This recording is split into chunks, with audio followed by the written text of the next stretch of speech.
arrested in the same location as any of the three gentlemen that are here today? Yes, I was. Who else was in the same location as you when you got arrested? I was standing in the spot by myself. That guy right there in the yellow is standing. He was sitting on the first fire hydrant, indicating to, please, Your Honor, Mr. Mack, Mr. Mack. Thank you, sir. And the guy in the middle, I guess, Mr. Harris. He was playing football in the street, and Mr. Hudson was talking to another guy on the outside of the park. And so all three of these gentlemen were in the general area of this park, right? Right. And were they all inside the park or outside the park? Outside. When the police arrived? Outside. When the police arrived? Yes. And do you recall how many police officers arrived at that location when they arrived? I think it was about 6. I am not sure. Okay. And where were you exactly? Standing right in the corner, right in the middle of the corner facing the park. Okay. And when you say the corner, do you mean the corner by the main entrance of the park? Yeah. The corner part of the park, yeah. Up until, well, on that day, April 19, 1997, did you know my client, Mr. Harris, at all? No. Did you know his face? Just by face, that's it. Speak to him and going about my business. So, he was a person that you knew from the park? From the park, yeah. Objection as leading, overruled. How is it that you knew his face? Just seeing him, you know, passing through there, that's all. He is not a person that's always there, though. Okay. But Mr. Harris was somebody who you knew from your experiences there at the park? Yes, just passing through.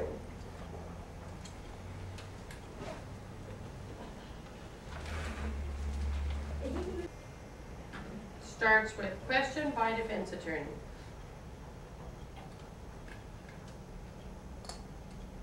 $184 voice for 5 minutes. Good morning, Mr. Cormier. Good morning. How are you? All right. I represent Jack Hudson. You mentioned his name a moment ago, did you not? Yes, I did. And do you know who Jack Hudson is? The guy with the gray shirt on with the print tie and ponytail, indicating defendant Hudson. Did you see Mr. Hudson in the park on April 19, 1997? Yes, I have. Did you have any conversations with him that day? No, I didn't. Were you in the vicinity of where he was during the course of, strike that. Before you were arrested, were you next to Mr. Hudson any time? No. How is it that you saw Mr. Hudson that day? Well, like I said, he was standing out there talking to one of his friends he ain't seen in a while. Now, did you ever give Mr. Hudson any money on April 19, 1997? No, I didn't. Did you ever talk to Mr. Hudson about buying that day? No. Just to make it clear, when you went to the park on April 19, 1997, did you have marijuana in your possession? Yes, I did. Okay. After you were arrested, did you have any conversations with police officers about the marijuana that they found on him? Yes. I am sorry. Did I have any conversation with the police officers? Yes. What kind of conversations pertaining to, well, did you ever tell them where you got the dope from? Mr. Cormier? Yes. Now let's get certain things out of the way first. You have been convicted of crimes before, have you not? Yes. You are serving time, are you not? Right. How do you know my client's name? From here now. You said Mr. Mack. How do you know his name is Mr. Mack? He told me. Who? Because I know him from here. From where? Jail? Yeah. I never knew his name on the street, though. You didn't know his name on the street? No. You met him in jail? Yes. Did he tell you what to say today? No. You realize you are under oath, and if you are lying, you will be convicted of perjury for giving additional perjury? Right. You realize that, don't you? Right. Are you telling the truth? Yes. The district attorney's office send anybody to speak to you? No. Did I ever speak to you? No. I never spoke to you? No.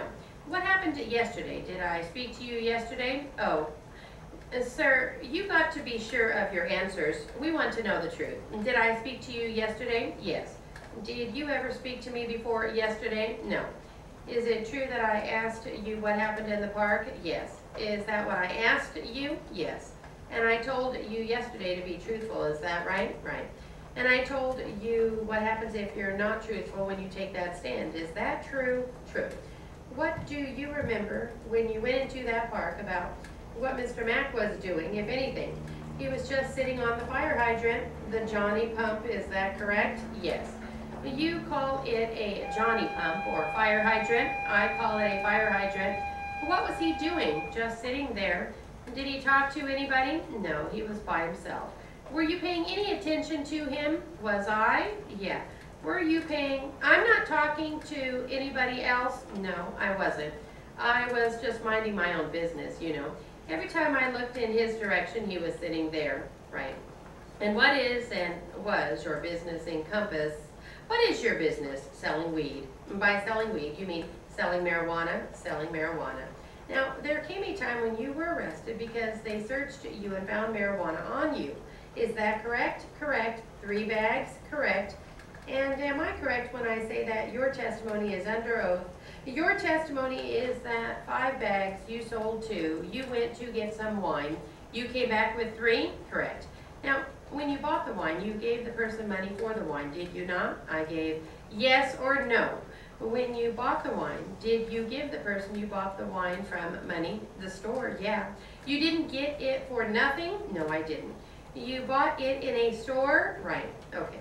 So you had money left in your pocket, is that right? That's correct. Now the policeman testified objection in that he recommended sustained. Thank you, Your Honor. The policeman arrest you? Yes, okay. Did he search you? Yes. Did he find the marijuana in your pocket? Yes, he did. Still in the 3 bags, is that correct? Correct. So we have no doubt in our mind because we had cross-examined the chemist, but it looks like it is marijuana. There is no doubt about it. Is that right? Right. Okay. And the policeman took the 3 bags from you. Is that correct? Correct. Objection to this line of questioning as consistently leading, sustained. Try to ask a non-leading question. Yes, Your Honor.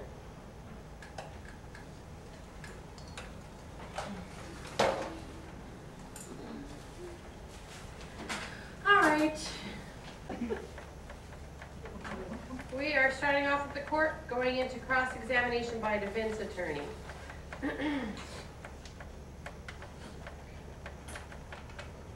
Good morning, everybody. Where were we at last Thursday? I was just about to commence with the testimony of Ellen Long. She was on the witness stand. Would you please resume the stand, Mrs. Long? May I proceed, Your Honor? Yes, you may.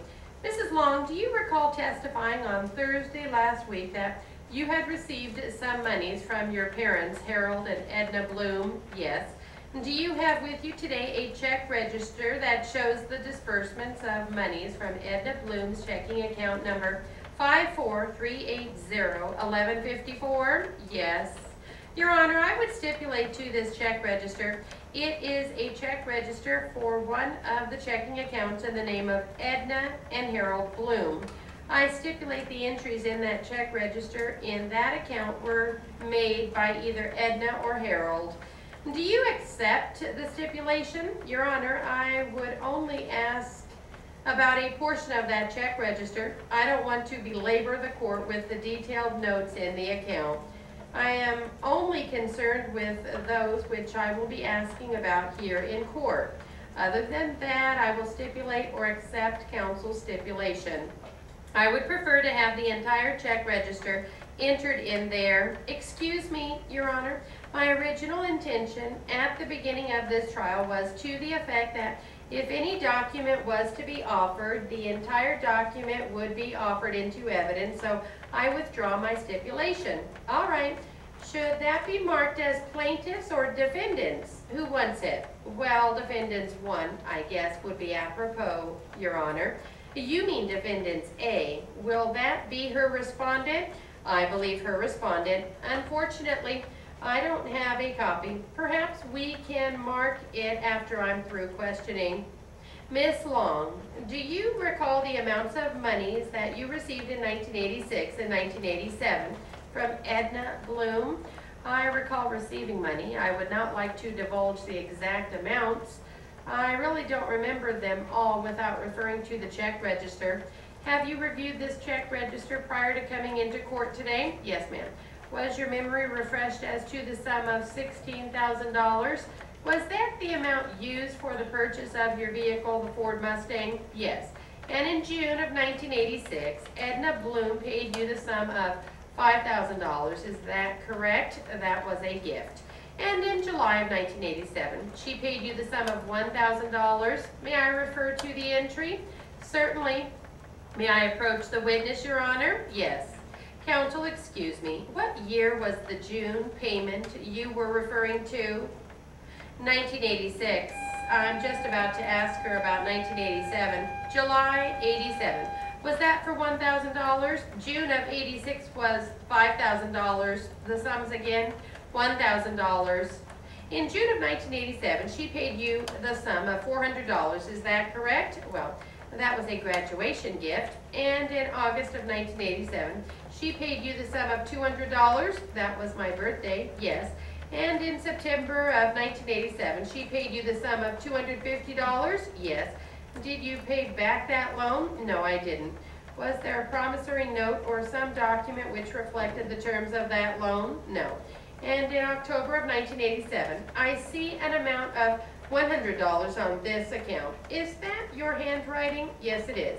And had your mother passed away by the time that check was written? No, she was visiting relatives in Boise, Idaho for a month. Other than those aforementioned sums, were there any additional sums that Edna Bloom or Harold Bloom paid you? I remember various gifts, yes.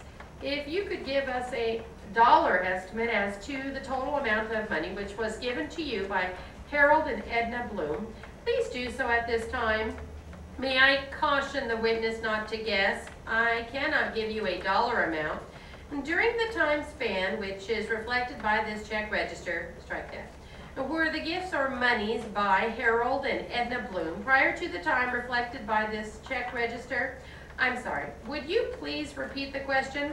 We have perused the check register and these various gifts which were given to you by Harold and Edna Bloom. Were these gifts unusual or were they fairly common?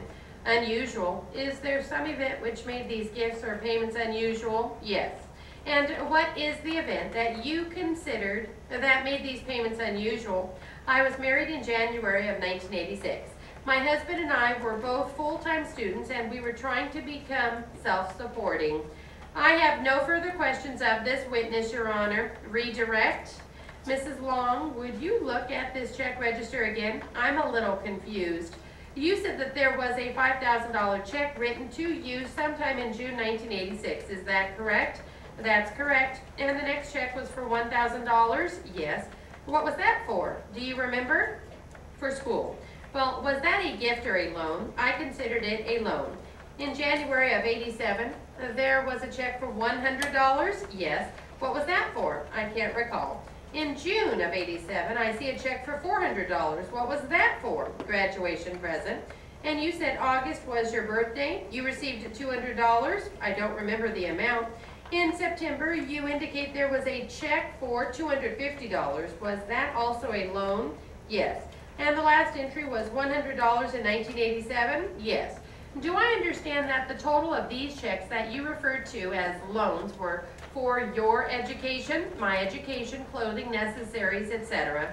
I have no further questions, Your Honor. Any recross? Yes, Your Honor. With respect to these loans, did you pay any of those loans back? No, I did not.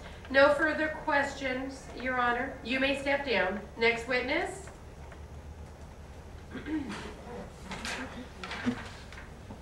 Try that one again.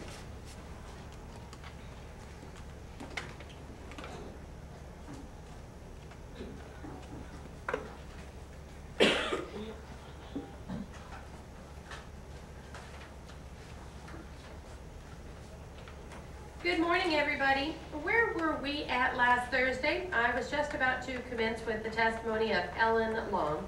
As she was on the witness stand, would you please resume the stand, Mrs. Long? May I proceed, Your Honor? Yes, you may. Mrs. Long, do you recall testifying on Thursday last week that you had received some monies from your parents, Harold and Edna Bloom? Yes. And do you have with you today a check register that shows the disbursements of monies from Edna Bloom's checking account number 543801154? Yes. Your Honor, I would stipulate to this check register, it is a check register for one of the checking accounts in the name of Edna and Harold Bloom. I stipulate the entries in that check register in that account were made by either Edna or Harold. And do you accept the stipulation? Your Honor, I would only like to ask about a portion of that check register. I don't want to belabor the court with the detailed notes in the account. I am only concerned with those which I will be asking about here in court. Other than that, I will stipulate or accept counsel's stipulations. I would prefer to have the entire check register entered in there. Excuse me, Your Honor. My original intention at the beginning of this trial was to the effect that if any document was to be offered, the entire document will be offered into evidence. So I withdraw my stipulation. All right. Should that be marked as plaintiffs or defendants? Who wants it? Well, defendants 1, I guess, would be apropos, Your Honor. You mean defendants A. Will that be her respondent? I believe her respondent. Unfortunately, I don't have a copy. Perhaps we can mark it after I'm through questioning. Ms. Long, do you recall the amounts of monies that you received in 1986 and 1987 from Edna Bloom? I recall receiving money.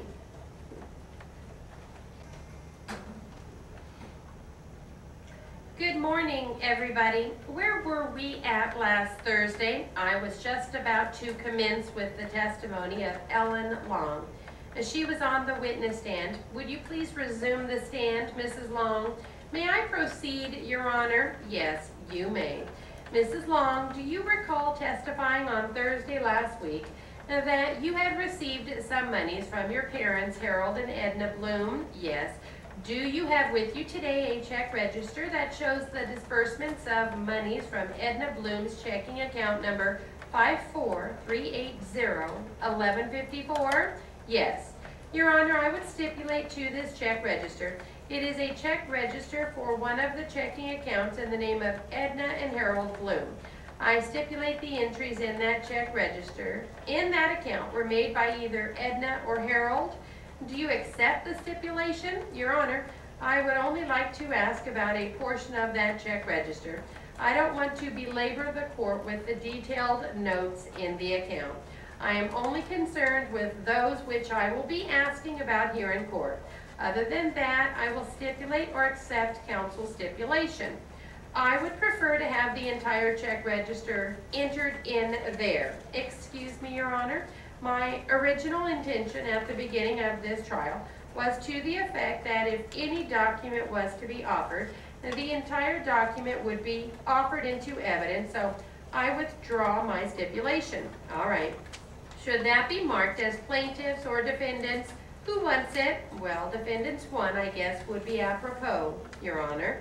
You mean defendants A. Will that be her respondent? I believe her respondent. Unfortunately, I don't have a copy. Perhaps we can mark it after I'm through questioning. Ms. Long, do you recall the amounts of monies that you received in 1986 and 1987 from Edna Bloom? I recall receiving money. I would not like to divulge the exact amounts. I really don't remember them all without referring to the check register. Have you reviewed this check register prior to coming into court today? Yes, ma'am. Was your memory refreshed as to the sum of $16,000? Was that the amount used for the purchase of your vehicle, the Ford Mustang? Yes.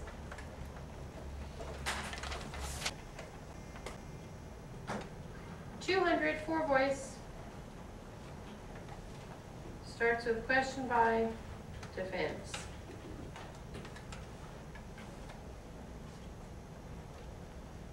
What did the policeman do when he searched you? He went into my left pocket and took it out, took the marijuana out, and then handcuffed me and put me in the car. Did he do any other search of your pocket? No. Objection, leading the witness. Any money? I didn't have any money. Excuse me, let me rule on the objection before you ask the question. I am sorry. Objection is overruled. Is that what you told me yesterday? Yes. How much money did you have in your pocket? $9. And did you ever purchase money that day? Did I purchase money? Sorry. Did you ever purchase marijuana that day? Yeah, before I got there. Where did you purchase it? From my neighborhood. And how much did you pay for it? $25.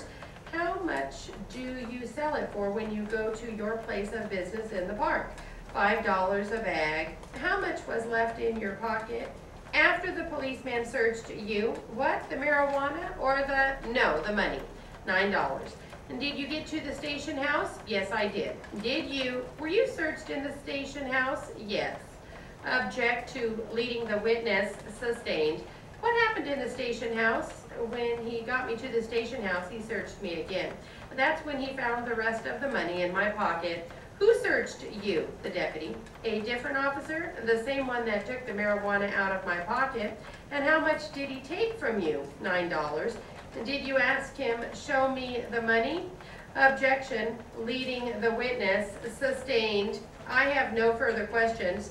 Any cross?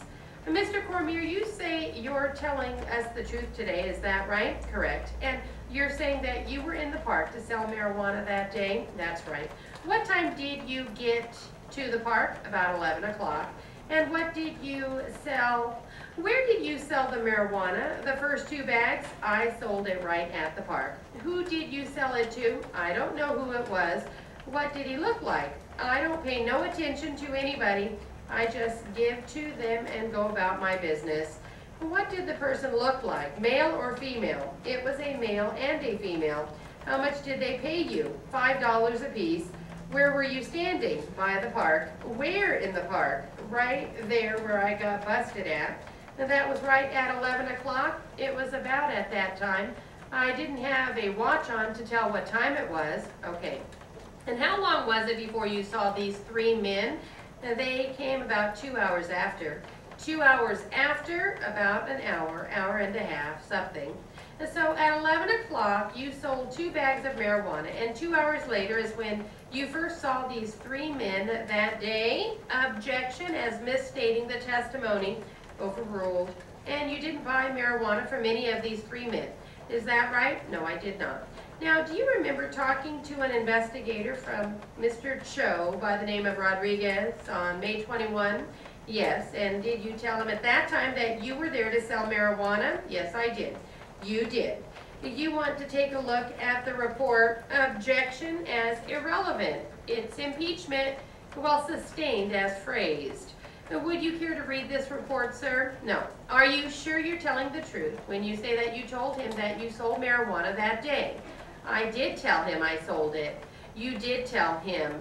Mr. Cormier noted that he already had his own supply of marijuana in 1-inch plastic baggies in his left front vest pocket. Objection is improper testifying by the counsel. Sustained, sustained. Now, what did you do for 2 hours after you sold those bags? After I sold, I was still had it in my hand, the wine. Where did you go to get the wine? I went to the store. Where is the store? On San Pedro. Now that is the name of the store? I don't know the name of the store. If you have been there to buy wine before, it doesn't have a name on the store. No name on the store.